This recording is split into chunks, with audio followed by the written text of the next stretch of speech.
नमस्कार साथियों, बहुत-बहुत स्वागत है आपका अपने यूट्यूब चैनल पर। साथियों, आज इस वीडियो के माध्यम से हम बात करेंगे देवगुरु बृहस्पति के बारे में। जी हाँ साथियों, कुंडली के वो कौन से 6 भाव हैं जहाँ पर विराजमान होकर के देवगुरु बृहस्पति देते हैं सर्वाधिक शुभ फल। वैसे तो नवग्रहों में देवगुरु बृहस्पति सबसे शुभ ग्रह बनते हैं, नैसर्गिक नेचुरल बेनिफिक प्लैनेट बनते हैं। लेकिन यदि इन 6 भावों में ये विराजमान हैं, तो ये बात बिल्कुल कन्फर्म हो जाती है कि देवगुरु बृहस्पति के अच्छे परिणाम कुंडली में देखने को अवश्य मिलेंगे। साथियों, एक बलवान देवगुरु बृहस्पति जब भी कुंडली में बैठते हैं, तो कुंडली में चाहे दरिद्र योग ही क्यों ना बना हो, परंतु व्यक्ति के जीवन में आवश्यकता अनुसार धन का आवागमन बना रहता है। देवगुरु बृहस्पति से हम विवाह संस्कार को देखते हैं, संतति को देखते हैं यानी कि आपकी संतान को देखते हैं और संतान में भी पुत्र संतान के कारक होते हैं देवगुरु बृहस्पति। धर्म कर्म के भी कारक देवगुरु बृहस्पति ही हैं और धन के कारक भी देवगुरु बृहस्पति ही हैं। और यदि बात की जाए तो ज्ञान के कारक देवगुरु बृहस्पति ही हैं। व्यक्ति कितनी पढ़ाई करेगा, कितनी उच्च स्तर की शिक्षा प्राप्त करेगा, ये चीज देवगुरु बृहस्पति पर ही डिपेंड होती है। यदि गुरु पीड़ित हों, तो व्यक्ति अच्छी शिक्षा लेने में असमर्थ रह जाता है जीवन में। देवगुरु बृहस्पति जब इनको 3 दृष्टियां प्राप्त हैं, 5, 7 और 9 जिस भाव में भी बैठते हैं वहां से 5वें भाव को देखते हैं, 7वें भाव को देखते हैं और 9वें भाव को देखते हैं। इनकी दृष्टि में अमृत कहा जाता है। जहां पर भी देखते हैं उस भाव से संबंधित अच्छे परिणामों को ये बढ़ा देते हैं और यदि इनकी दृष्टि किसी खराब भाव पर पड़ती है तो वहां से मिलने वाले खराब फलों में ये कमी कर देते हैं। साथियों, यदि इनके नक्षत्रों की बात की जाए तो ये 3 नक्षत्रों के स्वामी बनते हैं, जिन्हें पुनर्वसु, विशाखा और पूर्वा भाद्रपद कहा जाता है। धनु राशि, मीन राशि इनकी स्वयं की राशि है और कर्क राशि में ये 5 अंश पर उच्च अवस्था में होते हैं, परम उच्च अवस्था में होते हैं 5 अंश पर। और 5 ही अंश पर ये मकर राशि में परम नीच अवस्था में होते हैं। सूर्य, मंगल, चंद्रमा इनके मित्र हैं। शुक्र, राहु और केतु इनके शत्रु हैं। शनि और बुध से ये समभाव रखते हैं, यानी कि न्यूट्रल, ना मित्र हैं ना शत्रु हैं। तो साथियों, देर ना करते हुए अपने वीडियो की शुरुआत कर लेते हैं और जानते हैं कि किन 6 भावों में देवगुरु बृहस्पति के अति विशिष्ट फल प्राप्त होते हैं। शुरुआत करते हैं लग्न से। जब भी देवगुरु बृहस्पति लग्न में व्यवस्थित होते हैं, विराजमान होते हैं, तो एक तो ये पोजीशन हो गई इनके लिए दिग्बली, दिशावली पोजीशन है देवगुरु बृहस्पति की लग्न। जब भी देवगुरु बृहस्पति लग्न में विराजमान होते हैं, बहुत अच्छे परिणाम देखने को मिलते हैं। देखिए, इनको 3 दृष्टियां प्राप्त हैं, पंचम दृष्टि, सप्तम दृष्टि और नवम दृष्टि। जब भी ये लग्न में विराजमान होते हैं, आपके शिक्षा भाव, संतान भाव पर इनकी दृष्टि रहती है, तो आप अच्छे शिक्षित होते हैं। और यदि किसी कारणवश यदि आपकी शिक्षा पूरी नहीं भी होती है, तो आपके अंदर ऑटोमेटिक इनबिल्ट ज्ञान की धारा सतत बहती है, यानी कि आप एक बेहतर कंसल्टेंट बनते हैं। आपके ज्ञान का उपयोग भले ही आपके किसी काम आए ना आए, परंतु आपसे लिया हुआ ज्ञान लोगों के काम बहुत आता है। आप एक बेहतर सलाहकार बनते हैं जीवन में। राजा से पूजनीय होते हैं। राजा से पूजनीय, ये तो खैर हमारे ज्योतिष ग्रंथों में इन शब्दावली का उपयोग किया जाता है। राजा से पूजनीय का मतलब है कि आप जहां पर भी जाते हैं, आपको सम्मान की प्राप्ति होती है। आपके ज्ञान को लोग सराहते हैं, आपसे राय लेकर कार्य करते हैं और आपको सरकार के द्वारा किसी न किसी प्रकार का लाभ भी अवश्य मिलता है, सम्मान की प्राप्ति होती है। आपको एक श्रेष्ठ संतान की प्राप्ति देवगुरु बृहस्पति करवाते हैं।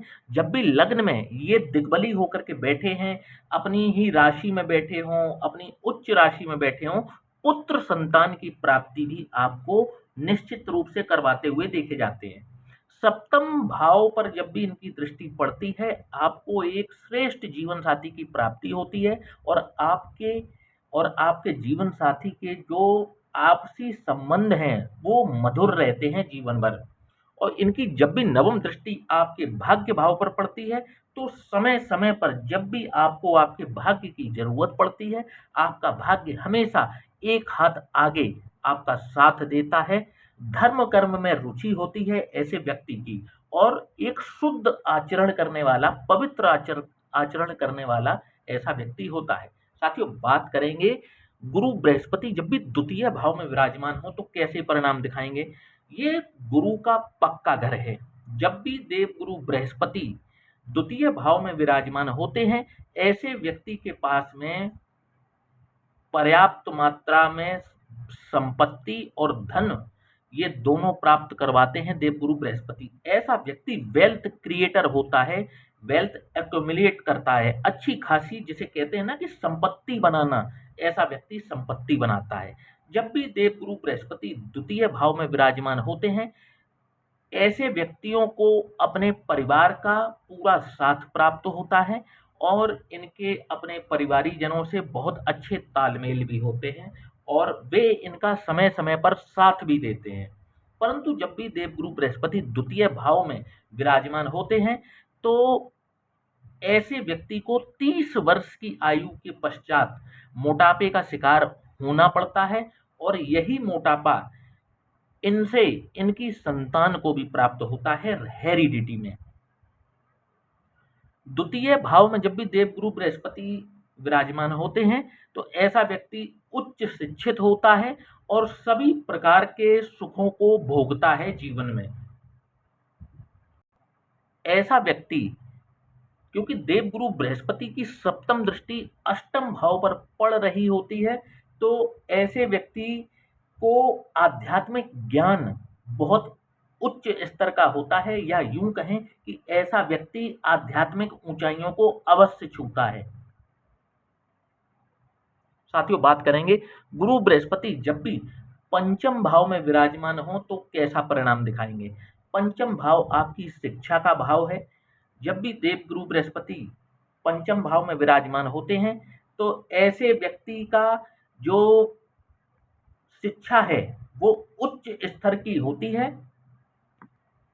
ऐसा व्यक्ति को जीवन में कई बार आकस्मिक धन की प्राप्ति देवगुरु बृहस्पति के यहाँ होने से प्राप्त होती है। ऐसे व्यक्ति की जो आजीविका है वो भी कंसल्टेंसी से चलती है। किसी क्षेत्र में ये जुड़े होंगे तो ये कंसल्टेंसी से संबंधित कोई ना कोई कार्य कर रहे होंगे और इनकी सलाह को मान करके लोग कार्य करते हैं, जिसके एवज में इनको कंसल्टेंसी की फीस प्राप्त होती है। और यही कंसल्टेंसी को हम शिक्षा से भी समझ सकते हैं। हो सकता है कि इनकी आजीविका शिक्षा विभाग से चलती हो और ये कुछ इस प्रकार के ज्ञान देने का कार्य करते हों, शिक्षा के क्षेत्र से ये जुड़े हो सकते हैं। गुरु बृहस्पति जब भी पंचम भाव में विराजमान होते हैं, ऐसे व्यक्ति को जीवन में एक श्रेष्ठ संतान की प्राप्ति होती है, जो इनके नाम को अवश्य रोशन कर देती है। एक ना एक दिन इनके नाम को, इनके सम्मान को पूरे समाज में, कहते हैं कि सीना गर्व से चौड़ा कर देना, इनकी संतान इनके लिए वही कार्य करती है। और जब भी गुरु बृहस्पति पंचम भाव में विराजमान होते हैं, ऐसे व्यक्ति को जीवन में कई बार अचानक से बड़े धन लाभ होने के योग प्राप्त होते हैं। एक तरीके से पंचम भाव में देवगुरु बृहस्पति राजयोग बनाते हैं। साथियों, बात करेंगे देवगुरु बृहस्पति जब भी नवम भाव में विराजमान हो तो कैसा परिणाम दिखाएंगे। नवम भाव आपके भाग्य का भाव है, आपके पिता का भाव है। जब भी देवगुरु बृहस्पति यहाँ पर विराजमान होते हैं, ऐसे व्यक्ति के अपने पिता के साथ में बड़े ही मधुर संबंध होते हैं। ऐसे व्यक्ति के पिता भी इनके लिए एक तरीके से जीवन में बहुत सपोर्ट इनको प्रदान करते हैं, हर प्रकार से, चाहे आर्थिक हो, मानसिक हो। इनके अपने पिता के साथ में बहुत अच्छे संबंध होते हैं। इसके बाद में यदि बात की जाए, धर्म कर्म में इनकी जरूरत से ज्यादा रुचि होती है, अनेक शास्त्रों के ज्ञाता होते हैं और इनका ज्ञान जो है वो अतुलनीय है।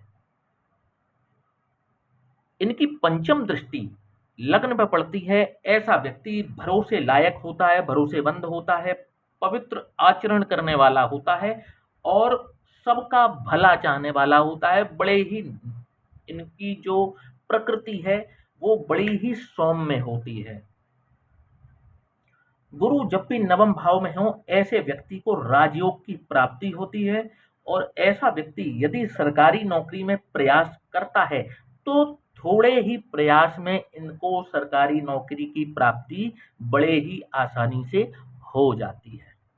साथियों, बात करेंगे देवगुरु बृहस्पति जब भी दशम भाव में विराजमान हो तो कैसा परिणाम दिखाएंगे। साथियों, देवगुरु बृहस्पति दशम भाव में ऐसा व्यक्ति होता है कि इस व्यक्ति ना तो ये किसी का अन्याय सहता है, ना ही किसी पर अन्याय करता है, बल्कि दूसरों को न्याय दिलाने का कार्य ऐसा व्यक्ति करता है।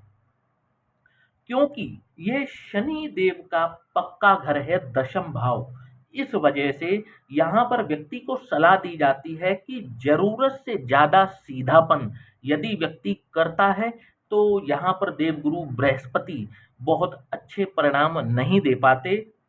ऐसे व्यक्ति को चाहिए कि वो अपना जो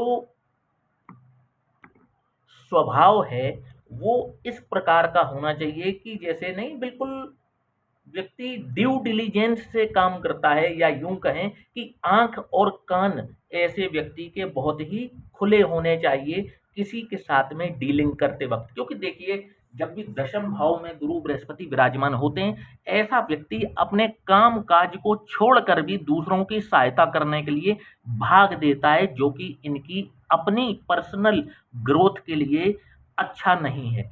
तो जब भी दशम भाव में देवगुरु बृहस्पति हो तो व्यक्ति को अपने परिवार और अपने बारे में भी सोचना चाहिए।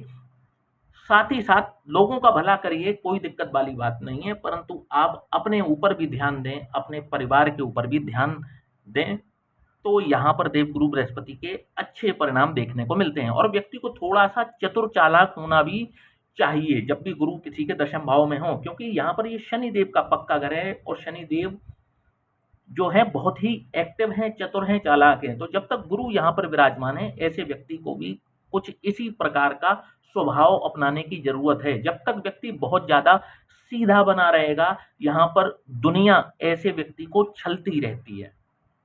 और यदि बात की जाए तो उच्च शिक्षित होता है, कई बार ये शिक्षा के क्षेत्र में जुड़े होते हैं और शिक्षा के क्षेत्र में पैसा चाहे ये कम कमाएं, परंतु इनका जो फेम है वो बहुत दूर दूर तक फैलता है जब भी देवगुरु बृहस्पति कर्म भाव में हो। साथियों, बात करेंगे गुरु बृहस्पति जब भी एकादश भाव में विराजमान हो तो कैसा परिणाम दिखाएंगे। एकादश भाव में देवगुरु बृहस्पति जब भी विराजमान होते हैं, ऐसे व्यक्ति को जीवन भर लाभ की प्राप्ति होती रहती है। यहाँ पर भी देवगुरु बृहस्पति एक राजयोग का निर्माण करते हैं और ये राजयोग ट्रिगर कब होता है, देवगुरु बृहस्पति की यदि ऐसे व्यक्ति को महादशा लगती है तो ये राजयोग ट्रिगर हो जाता है और ये संपूर्ण देवगुरु बृहस्पति की महादशा में चाहे ये फर्श पर ही क्यों ना हो, ये अर्श तक जरूर पहुंचते हैं। अत्यधिक धन लाभ की प्राप्ति इनको होती है और ये खुद भी उच्च शिक्षित होते हैं और इनको भी एक श्रेष्ठ संतान की प्राप्ति निश्चित रूप से होती है। यहाँ पर एक नेगेटिव पॉइंट बताना चाहूंगा और वो ये है कि विवाह के पश्चात ऐसे व्यक्ति के एक्स्ट्रा मैरिटल अफेयर होते हुए देखे जाते हैं यदि देवगुरु बृहस्पति एकादश भाव में विराजमान हो तो निश्चित रूप से ऐसे लोगों को सलाह दी जाती है कि अपने दाम्पत्य जीवन में यदि खुशहाली चाहते हैं तो आपको इन सभी चीजों पर संयम रखना चाहिए, कंट्रोल रखना चाहिए। तो साथियों, आज के लिए बस इतना ही। आशा करता हूं कि आज का ये वीडियो आपको पसंद आया होगा। वीडियो को लाइक और चैनल को सब्सक्राइब करना बिल्कुल भी ना भूलिएगा। और यदि आप भी अपनी कुंडली का विश्लेषण करवाना चाहते हैं या कोई उपाय जानना चाहते हैं तो नीचे दिए हुए इस व्हाट्सएप नंबर पर आप हमसे संपर्क कर सकते हैं। जय श्री राम।